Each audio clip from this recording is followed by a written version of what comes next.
Assalamualaikum warahmatullahi wabarakatuh. Halo sobat setia Fakta Kehidupan. Tidak lupa kami sampaikan salam sehat, salam sejahtera. Semoga tercurah segala bentuk kebaikan dan juga kita semua dalam lindungannya. Seperti biasa, kita akan berbagi kisah dari yang unik, menarik sampai bikin nangis. Mari kita simak kisahnya.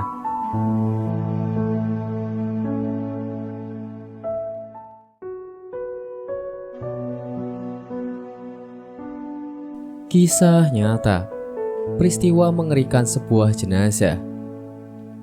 Kisah ini diceritakan langsung oleh seorang modin atau pengurus jenazah. Dengan gaya bertutur dikisahkannya, saya terlibat dalam pengurusan jenazah lebih dari 16 tahun. Berbagai pengalaman telah saya lalui, sebab dalam jangka atau kurun waktu tersebut, macam-macam jenis mayat sudah saya tangani. Ada yang meninggal dunia akibat kecelakaan, sakit tua, sakit jantung, bunuh diri dan sebagainya. Bagaimanapun, pengalaman mengurus satu jenazah seorang pejabat yang kaya serta berpengaruh ini menyebabkan saya dapat kesempatan istimewa sepanjang hidup saya. Inilah pertama saya bertemu cukup aneh, menyedihkan, menakutkan, dan sekaligus memberikan banyak hikmah. Sebagai modin tetap di desa, saya diminta oleh anak almarhum mengurus jenazah bapaknya. Saya terus pergi ke rumahnya. Ketika sampai tiba di rumah almarhum, tercium bau jenazah itu sangat busuk. Baunya cukup memualkan perut dan menjijikkan. Saya telah mengurus banyak jenazah, tetapi tidak pernah saya bertemu dengan mayat yang sebusuk ini. Ketika saya lihat wajah almarhum, sekali lagi saya tersentuh. Saya tengok wajahnya seperti dirundung oleh macam-macam perasaan takut, cemas, kesal, dan macam-macam. Wajahnya seperti tidak mendapat nur dari Allah Subhanahu wa Ta'ala.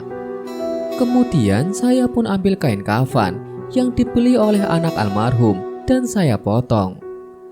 Secara kebetulan pula, di situ ada dua orang yang pernah mengikuti kursus fardu kifayah atau pengurus jenazah yang pernah saya ajari. Saya ajak mereka membantu saya dan mereka pun setuju.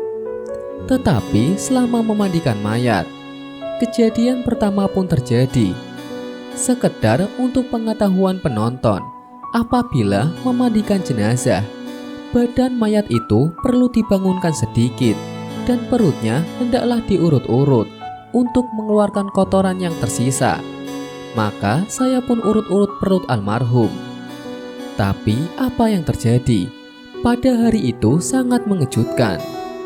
Allah Subhanahu wa Ta'ala berkehendak dan menunjukkan kuasanya, karena pada hari tersebut kotoran tidak keluar dari dubur, akan tetapi melalui mulutnya. Hati saya berdebar-debar. Apa yang sedang terjadi di depan saya ini? Telah 2 kali mulut mayat ini memuntahkan kotoran. Saya harap hal itu tidak berulang lagi, karena saya mengurut perutnya untuk kali terakhir. Tiba-tiba, ketentuan Allah Subhanahu wa Ta'ala berlaku.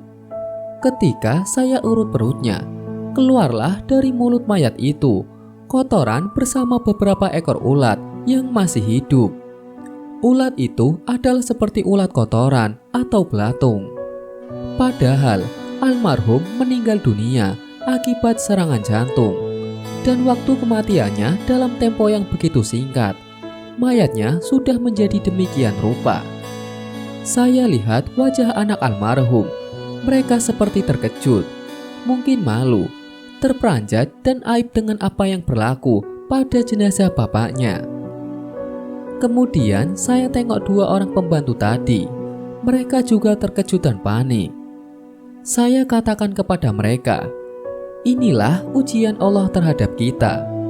Kemudian saya minta salah satu orang daripada pembantu tadi pergi memanggil semua anak almarhum. Almarhum pada dasarnya seorang yang beruntung, karena mempunyai 7 orang anak. Kesemuanya laki-laki. Seorang berada di luar negeri dan 6 lagi berada di rumah. Ketika semua anak almarhum masuk, saya menasihati mereka. Saya mengingatkan mereka bahwasanya tanggung jawab saya adalah membantu mengurus jenazah bapak mereka, bukan mengurus semuanya. Tanggung jawab adalah pada ahli warisnya. Sepatutnya sebagai anak, mereka yang lebih afdol mengurus jenazah bapak mereka itu, bukan hanya imam, hanya Bilal atau guru. Saya kemudian meminta izin serta bantuan mereka untuk menunggingkan mayat itu. Takdir Allah ketika ditunggingkan mayat tersebut, tiba-tiba keluarlah ulat-ulat yang masih hidup. Hampir sebaskom banyaknya. Baskom itu kira-kira besar sedikit dari penutup saji meja makan. Subhanallah, suasana menjadi makin panik.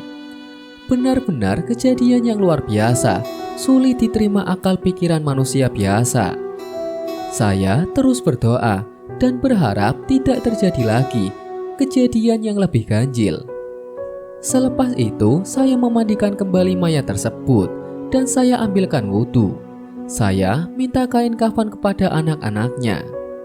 Saya bawa mayat itu ke dalam kamarnya dan tidak diizinkan seorang pun melihat upacara itu, terkecuali ahli waris yang terdekat, sebab saya takut kejadian yang lebih aib akan terjadi. Peristiwa apa pula yang terjadi setelah jenazah diangkat ke kamar dan hendak dikafani? Takdir Allah jiwa yang menentukan. Ketika mayat ini diletakkan di atas kain kafan, saya dapati kain kafan itu hanya cukup untuk menutupi ujung kepala dan kaki, tidak ada lebih. Maka saya tak dapat mengikat kepala dan kakinya. Tidak keterlaluan kalau saya katakan, ia seperti kain kafan itu tidak mau menerima mayat tadi.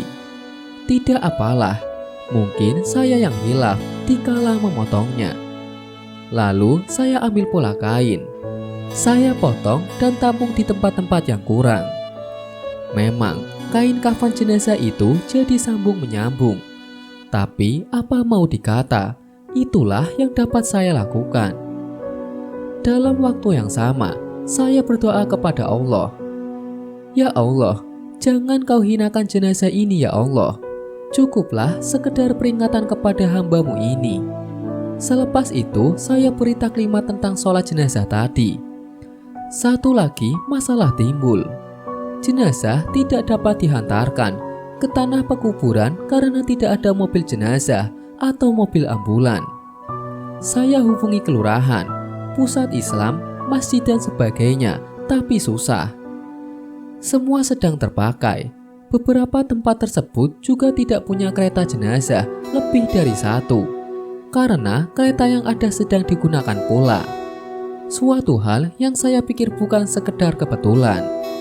Dalam keadaan itu, seorang hamba Allah muncul menawarkan bantuan. Lelaki itu meminta saya menunggu sebentar untuk mengeluarkan van atau sejenis mobil pick-up dari garasi rumahnya. Kemudian muncullah sebuah van. Tapi ketika dia sedang mencari tempat untuk meletakkan vannya itu di rumah almarhum, tiba-tiba istrinya keluar. Dengan suara yang tegas, dia berkata di halayak ramai, "Mas, saya tidak memperbolehkan mobil kita ini digunakan untuk mengangkat jenazah itu.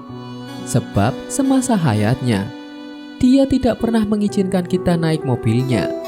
Renungkanlah, kalau tidak ada apa-apanya, tidak mungkin seorang wanita yang lembut hatinya akan berkata demikian."